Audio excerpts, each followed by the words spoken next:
Flood stage is 17.0 feet. Minor flooding is forecast.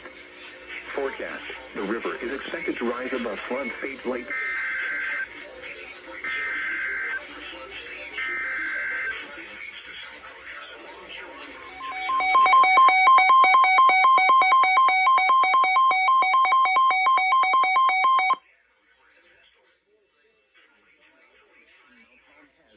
Flood warning for the Declinic River below Macoupin Dam from this evening to Thursday afternoon.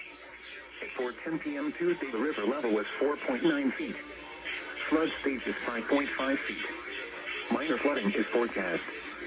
Forecast. The river is expected to rise above flood stage this evening to a crest of 6.3 feet Wednesday morning. It will then fall below flood stage late Thursday morning.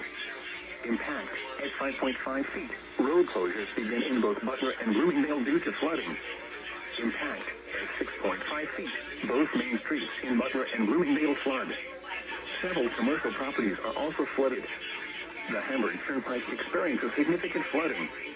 Flooding expands to the east side of Bloomingdale. Sloan Park is flooded. Flood history. This crest compares to a previous crest of 6.3 feet on March 25, 2003.